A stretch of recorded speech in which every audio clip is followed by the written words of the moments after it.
Reddit, what is your most disturbing, scary, or creepy real story? Story 1. A few years ago, I was walking through the woods off the beaten track a bit, and I smelt this really overpowering sweet smell.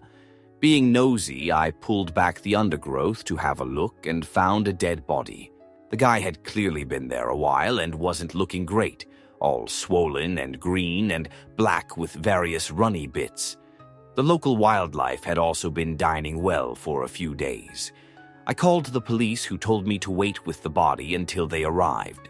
Being in the middle of nowhere, it took a while for them to arrive, and it got dark, and I was just sat there in the dark with him for a long time. It turned out he had committed tragic end. For a long time afterwards, I had dreams about him, and he would talk to me, and not nice things. Mainly about how he was angry I had disturbed his resting place, and he wanted me to eliminate myself. Probably just my imagination, but all pretty disturbing at the time. He still turns up in my dreams from time to time, and no doubt will be tonight after typing this. Story 2. About 2 years ago, I was driving home from a family reunion pretty late at night, and the drive was about 2 hours. I didn't stay the night because I had to be back for work the following day. Most of the drive was on roads with dense bushes and trees on either side. The real creepy ones you see a lot in movies. Anyway, I had been driving about 45 minutes, and I was starting to get really tired. You know how sometimes you just suddenly become really tired, out of nowhere? Well, yeah, that happened to me. I knew I wasn't going to last, but I didn't come across any place that I felt I could park and safely sleep. Anyway, after it became clear to me that I wasn't going to find a place to pull up, and my tiredness wasn't going away, I did something very questionable. I pulled over to the side of the road onto the grass, behind some bushes, to try and hide my car from anybody else who was going to come past. The roads weren't empty. I came across another car every few minutes or so. I made a mental note that the time was 11:22 and then fell asleep. Sometime later, I was awoken by a scratching sound. I looked at the clock, 11:50. The sound stopped after a few seconds, and because I was still extremely tired, I didn't bother looking around and simply went back to sleep. I was later awoken by the same sound, and it was now 12:40. This time it really freaked me out because the sound didn't stop. The thought ran across my mind that it was just an animal inspecting the car. But why would it return almost an hour after it had left the previous time? I looked in my rear-view mirror and just managed to catch a glimpse of something running away into the forest. Slaughtered the guy when he got out to investigate? Fudge that, I thought to myself, so I got the hell out of there. There was a bend no more than 100 yards up the road, and as I came around it, there was a fudge car parked off to the side of the road with the driver's side door opened. I slowed down just to look to see if anyone was in there. There wasn't. Then I looked in my rearview mirror. I didn't see anything, and all of a sudden, this guy comes sprinting around the corner. He starts screaming at me, shouting stuff like, hey, you, get the fudge out of your car. Now, I noped the fudge out of there and sped off. I never saw the guy again. Moral of the story, don't fudge sleep on the side of a deserted road. Story 3. A few summers ago, I went for a bike ride around midnight with a friend. We went our separate ways at the end of the evening, and I had about 2 blocks to ride back by myself. Because of construction, I had to ride on the sidewalk, but the streets were dead, but it wasn't a problem until right where I was about to turn left onto my street. There was this man walking by himself, maybe 40s, a little scruffy but not homeless. The sidewalk was narrow and I didn't want to freak him out, so when I got about 6 feet behind him, I said, "Hey, behind you!" And he turned around and gave me this super angry look. I turned down me street and he started to follow me, literally screaming about how I was a fudge cunt and he was going to eliminate me and all that. I live right off the corner. and I didn't want him to figure that out, so I decided to do another loop around the block. That's not the scary part. The scary part is that when I looped back around and looked down the street, I saw him standing on my fudge front stoop, staring out at the street like the motherfucker knew I lived there. He saw me ride by again, but he didn't say anything. I ended up going back to the friends, but my bike got stolen. From the alleyway by the house 2 days later. Edit. The guy in question was definitely not actually homeless. We have a large population of mentally ill in that area, unfortunately, downtown of a medium-sized city, so if I didn't think the sidewalk was too narrow to pass, otherwise, I wouldn't have disturbed him. Half the scary part was that he looked pretty much completely normal for my area. Story 4. I posted this just a couple days ago on another thread. This isn't very interesting, but I woke up with blood gushing down my cheek when I was younger, and I didn't feel anything, but my face felt wet, so I went down to my parents' room and they freaked out. Till this day, we still have not clue what cut my face, but I needed 8 stitches next to my eye. We checked the sheets, pillowcases, edges of the bed, etc. Still no idea. Story 5. So I was sleeping, and in the middle of the dream, a character of my dream who was doing something turned her head, looked at me very seriously and said, "There's someone in your apartment. Wake up." I nearly had a goddarn heart attack, and my apartment was empty. Answer. Reminds me of a time a few years back when I was taking a 3-hour trip with my ex to her hometown. It was about 1 a.m. and I started to get very drowsy. The ex had fallen asleep beside me and I started to drift off. Next things I remember is a hand gripping my head and forcing it towards my ex. And she was looking at me dead serious, saying, "Wake up." I woke up with a start, only to realize I had drifted into the oncoming lane towards the shoulder and was going roughly 160 km. I swerved back into my lane and instinctively hit the brakes to slow down. This woke up my ex, who asked what happened. I claimed a deer had ran in front of the car. I never told her or anyone that I almost eliminate the both of us out of stupidity. Story 6. I had awesome parents who let me sleep in the living room on weekend nights when I was very young, because my sister was a light sleeper and I could stay up until dawn. But of course, I always end up sleeping on the couch, because Nick at night made me tried. So, one night I wake up to the prickly feeling. Like an instinct, just bolted into a sitting position and stared out the front window. We lived in rural Georgia, so you can imagine the magnitude of trees. In perfect light cast from the moon, I see a silhouette of someone in this fudge tree. Into the glass. Terrified, I run into my parents' room and try to explain to my parents that there is a strange person outside. Dad grabs something defensive and darts outside with the dogs to beat the wax off the hot head. I tremble in Mama's arms until Dad comes home and says he saw no one and to go to bed. I decide to sleep in my regular bedroom.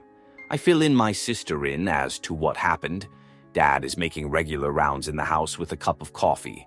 We're all still, and I finally think, I can sleep. Nope. I notice the man outside my window.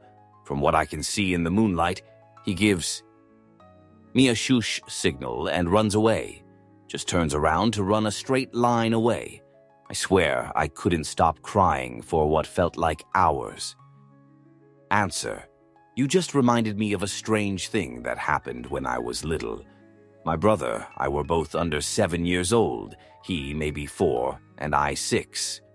We were playing outside in the snow when a strange white car pulled into our long driveway.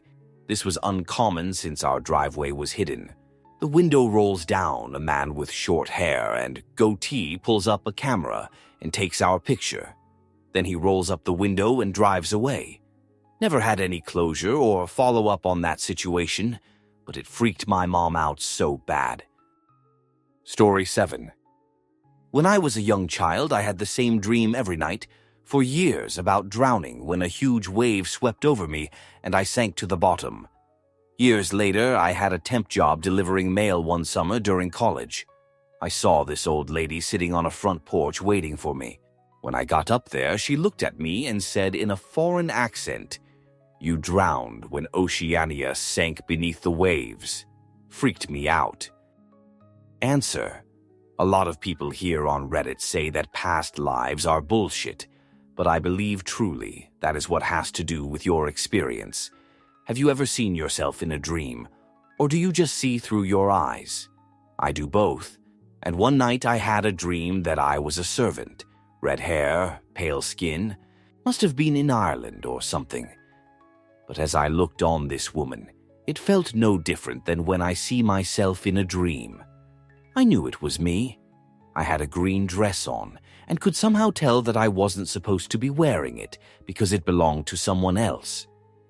I jumped into my owner's lake pool thing and tore the dress off and took a deep breath of the water, effectively eliminate myself.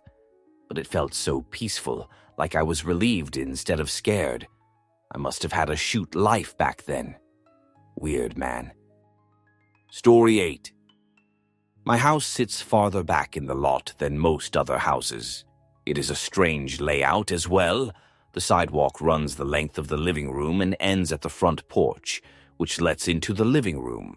Large windows that do not open allow great light to get into the living room, but at the cost of no privacy. The rest of my family was on vacation, and having the house to myself, I decided I would get smashed. Without moving, I looked at the cable box. It was around 3 in the morning. The banging continues. Then it stopped suddenly, but I still did not move. Suddenly, it commences again, coming from 2 different directions now. Someone is banging on the window, and another person is banging on the front door. They kept doing it, would not go away. Finally, after about 40 minutes, they quit. It was the most terrifying event I can recall at the moment. It made me a nervous wreck after that. I called a friend the next day to see if he would come over and stay for the rest of the week, and his response was, "What the fudge for? So that we can both be takedown in our sleep? Thanks a lot, jerk." Story 9. I was 17 and had just gotten my license. Back in high school, my friends and I had made it a mission to find abandoned houses to throw parties in. We had a few good candidates, but the motherlode was this house I would pass on my home from work. It was an undeveloped shell of a huge home with a large property in the back. I had told one of my friends about it, and one day before we went to see a movie, I took him to the house. It was about dusk in summer, so I had my headlights on. I pulled into the front of the house, and we were there for like 10 seconds tops before we pulled back to go to the main road. A minute later, this big truck pulls up behind us with its high beams on and riding our jerk. My friend and I took note of it, but paid it no mind as we headed back to the main road. At the light, I turned right, but the truck cut through the gas station at the corner and blocked us off. Out of the truck comes this big hulk of a man, and my friend and I are shoot our pants. He raps on the window, and I roll it down. Now, the really freaky part is that this, a busy road, and now there was no one in sight. He asks us what we were doing at the house, and I quickly lied and said we were making a U-turn. He stares at us for a few seconds, smiles, and sends us on our way. To this day, the house remains unfinished, and I'm convinced it's a substances operation of some sort. TLDR. Don't go into abandoned houses, man. Breaking down out here is bad simply due to the narrow roads and the miles you have to go to get anywhere. My mother was supposed to be leaving not long after me, so I sent her a text, because calling was futile, and decided to look around for a bit until she showed up. I had pulled over fairly close to this property alongside the river, but there was a crude wall in the front yard blocking view from the road. It looked abandoned, so I let myself in. There was a lot of pot growing inside the house. Everything had been gutted, and it was just plants and those heating lamps. I noped it out faster than shoot and waited for my mom to pull up by the car. I put oil into the car and was about to be on our way when this rusty red truck drives by. The driver slows and looks at us, then turns around quickly and pulls up behind us. He was an older guy that looked like he hadn't showered in days in blue overalls and no shirt. He jumps out and ran up the my mom's car and starts knocking on her window. I'm think to myself, fudge, I'm going to have to eliminate this guy because we are going to die. We told him about the car and about me just getting home from deployment. He just stared at us for what felt like forever and told us that next time we break down to do is somewhere else. He stood by his truck until we were out of sight. TLDR. Car trouble in the middle of the country. Stumbled onto a pot-growing house. Got chased down by an angry mountain man that let us go after hearing story. Story 10. When I was about 10, all of my cousins and siblings were over, about 10 of us there. The parents and grandparents were out for an adult dinner. So it was just the kids sitting around watching a few movies, when all of a sudden the house shook and there was a large flash coming from the backyard. It felt as if a bomb dropped. We all heard, felt, and saw it. And as a pack, we ran into the hallway. The eldest cousins in the group debated on calling the police, but opted to call the parents. After a few minutes, we gained our courage and ventured out into the living room again, this time with weapons, just in case. After a half hour with no other issues, the parents came home and thought we were insane. There was nothing wrong with the backyard and no neighbors reported anything. It's been 10 years and we still talk about it, trying to figure out what it was. That has been the scariest thing to happen to me by far. Story 11. I once sat across from a guy who told me about eliminate his girlfriend, him cutting her into pieces and boiling her head. He explained why he eliminated her and wished he could talk to the parents so they could understand that what he did was a good thing. It wasn't. I sat with him for 45 minutes as he went into detail. Was the most surreal 45 minutes of my life. Source. Worked in max security mental health facility. Story 12. Okay, so this happened to me last summer when I was back at my parents' house during the holidays. It was around 3 a.m. and I was in my room on my computer when I got a call from my sister. Now, that was already a little bit weird since my sister's room is just down the hallway from mine, and she could have just came in my room. I went to pick up and the call ended as soon as I reached the phone. I figured that she wanted to speak with me, so I got up and went to her room. As soon as I reached her door, she started screaming that someone was in the room with her, so I busted in and, of course, nobody was. Here. After she stopped crying, she told me that she woke up and saw a dark shadow just centimeters from her face, and that's when she screamed. So I told her that she called me. She told me that her phone is not in her room and that she was sleeping. Sure enough, her phone is actually downstairs in her purse. The weird part is that I have the log of her call on my phone, but she doesn't. Never managed to explain this one. Story 13. I was delivering a hot tub to this contractor realtor in this fancy gated community near Branson, MO. When I arrived, the construction workers were in charge of telling me where the thing was supposed to go. It was going on the 4th floor balcony, but because of the way the house was built, the 4th floor was ground floor. The other 3 floors were on the side of a hill, but the driveway was even with the first 4th floor entrance, if that makes sense. So, a lot of construction going on, but to get the hot tub on the balcony, I had to make a ramp, take it from the drive down into the... They had literally installed only enough decking so that I could go from the patio doors to the far corner of the deck where the hot tub would sit. There was no railing. The hot tub weighed 900 pounds, and it was a 4-story drop if I fell. The construction workers volunteered to help me. We got it out onto the deck, crossed the narrow bridge of installed decking to the corner, and I was about to lay it down.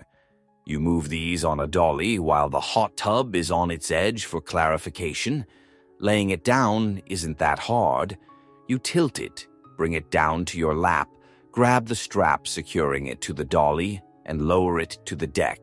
It's very controlled, and I'd done it thousands of times. However, this deck wasn't finished, so the contractor wanted to leave it on its edge. It's a lot harder to take it off when it's standing up, because the dolly is under a 900-pound tub. But I've done it before. I told them that we would have to put blocks under one side of the dolly, tilt the tub, and pop the straps to release the dolly so it could be removed from the area. Then you tilt the hot tub back, remove the blocks, and then set the hot tub down on the deck. Problem: the deck wasn't wide enough to allow me to do this safely. I popped the strap on the hot tub, put the blocks under, and I tilted the hot tub.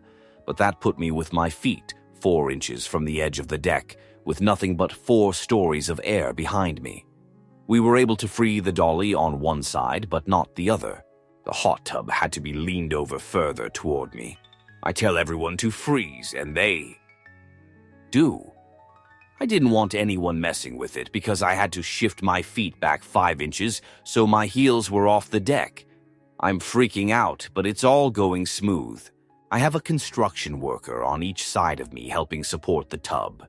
3 construction workers freeing the dolly, and 1 useless worker playing with the strap that is going to secure the tub to the house so that the wind doesn't blow the tub over.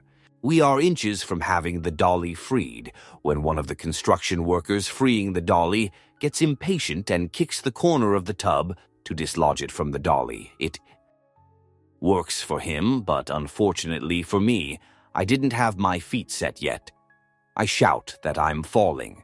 The 2 guys beside me take the weight of the tub, but no one can get to me. My arms are windmilling. I'm bent almost double backwards, trying my damnedest to stay on the deck. I can see the boulders down below out of the corner of my eye. I'm falling, and there isn't anything I can do about it. I feel myself go. I'm falling. My heels slip out from under me, and no one can reach me. But then suddenly I'm flying forward. Something is under the small of my back, and it's slamming me into the bottom of the tub. The dolly is removed, and the tub stood up with me hugging it before I find out what saved me. The useless guy playing with the strap had already secured one end to the house. When I fell, the strap was already behind me, hanging off the deck. The construction worker pulled it tight with all his might, arresting my fall. It wasn't there for that purpose, but he saved my life that day. I would have been dead if not for him. I thanked him by sending him and his wife and kid to Breckenridge, Colorado for Christmas. It was actually a vacation I'd saved for and was about to surprise my wife and daughter with, but I felt he deserved it more. Plus, my wife and daughter didn't know anything about it. Yeah, that was one of my most scariest moments ever. TLDR. Fell off a 4th-floor deck, but construction worker saved me at the last moment, so I rewarded him with a vacation to Breckenridge, Colorado.